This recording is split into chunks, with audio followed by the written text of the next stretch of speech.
All right, hey, my wine drinking friends. Today we're doing something a little bit different. I'm not doing a wine recommendation, but I am starting a new series called Wine 101. And we are starting with one of my most frequently asked questions. Why the heck do people swirl their wine and smell their wine? How do you do it? Why do you do it? Let's talk about it. Before we dive into the 4 steps for learning how to smell a wine, make sure you like and subscribe for more Fast Wine 101s you should know. And make sure you stick around to the end because I'm gonna show you the tricks professional tasters use to smell more in their wine. I'll also give you some lifeline aromas, so if you're stuck and don't know what to say about your wine, get your lifeline words out. All right, so if you were born with a nose and a brain, which I'm pretty sure you were, you can totally do this. It really just comes down to building up your wine vocabulary, and it's also just like anything else. It takes a little bit of practice. So basically, if you're sipping on wine every weekend or evening, you're gonna have your wine term vocabulary built up in no time. It really just takes a little bit of conscious effort. So I feel like this is the granddaddy of all questions. Why do we smell wine anyways? So I'll get a lot more into it later, but basically, smell accounts for 75 to 95% of what we taste. When we smell a wine, we're basically prepping our brains for what we're about to taste. Also, think about our ancestors, like straight up cavemen. They would smell things first to make sure it wasn't poisonous or gonna kill them, so essentially that's what we're doing. One more quick thing, I feel like this is a big one. We don't always have to be breaking down our wine and figuring out what it smells like. Straight up, if you just wanna go and have a drink, like, who cares? This is really if you just wanna appreciate your wine, break it all down, smell it, really get into it, figure out where it came from. That's kind of what this is for. But by all means, like, not every single time you drink wine are you gonna do this. If you're really into it and you wanna get better, totally, but I just wanted to say that. Keep in mind during this whole process that our brains can only pick up scents that are in our memory, so scents you've smelled before or smell often. Step 1, swirl. This is huge, guys. If you are not swirling your wine, you're really making it hard on yourself to identify what you're smelling. Swirling brings the wine onto the walls of the glass, increases the surface area, allowing us to smell way more. So don't worry if you don't know how to swirl correctly or whatever. Professional tasters, including myself, I don't know if I'm a professional taster, whatever, do this all the time. You just put the glass on the table and swirl like that. Like, that is totally acceptable. Step number 2, take a few quick, short sniffs over the glass. Swirl, sniff.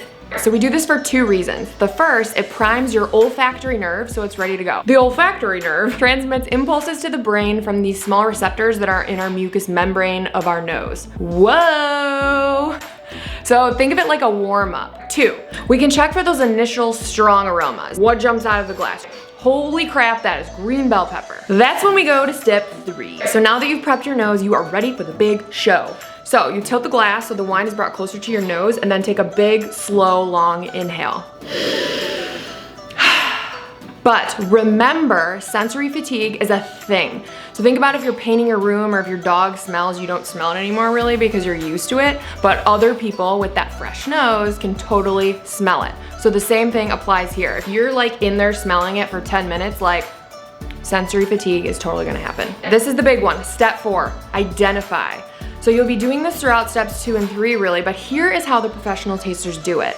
There's really 2 things to remember here. First, start broad and then work your way down. So for example, don't just start identifying a specific fruit. Start by identifying the color of the fruit. Second, don't ask yourself, what am I smelling? Ask, am I smelling this? So let's put these together. Am I smelling fruit or something other than fruit first? More often than not, you're gonna get fruit first. And then ask yourself, what color fruit? Red fruit or black fruit? Maybe it's both, but just pick one to focus on right away. So you say you smell red fruit, so are you smelling cherry or strawberry? Again, the answer could totally be both here too. And then if you really want to get into it, then ask yourself, what is the condition of that fruit? Is it more underripe, tart cherry, or is it ripe, jammy, and baked like a cherry pie? A really good goal that I learned is to aim for 3 fruits in every wine and then try and get 3 non-fruits. Okay, so what the heck can help with this and building up that wine vocabulary? I'll share a link in the description below to an aroma wheel.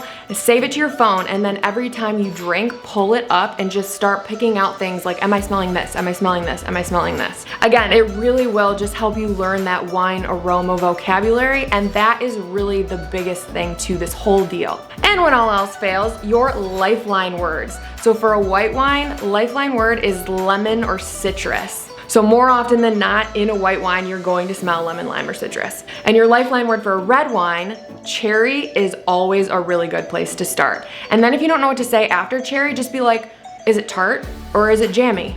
You know, like kind of just explain the condition of it. Another tip, think of matching fruit colors. So it's really unlikely that you're gonna smell lemon in a red wine like Merlot, and it's just as unlikely that you're gonna smell red cherries in a white Sauvignon Blanc. One more thing we should touch on, and I think that this is the Mac Daddy of all questions. I get it so often and it's such a good question. So if cherries aren't a literal ingredient in wine, then why the heck does the red wine smell like cherries? All right, so here we go. At the atomic level, tiny, aromatic compounds in wine look identical to or are mirror images of smells that you already know. So when you sniff a cherry in a wine, you are literally smelling the identical aromatic compound that is in a cherry. Same thing when you smell butter in a Chardonnay. That is a chemical compound called diacetyl. It's a byproduct of malolactic fermentation, but it is also the exact aromatic compound that is literally in butter. If you found this video helpful, don't forget to like and subscribe for more Wine 101 and wine recommendations right here in my kitchen every week. And that is it, my friends. Those were 4 steps for how to learn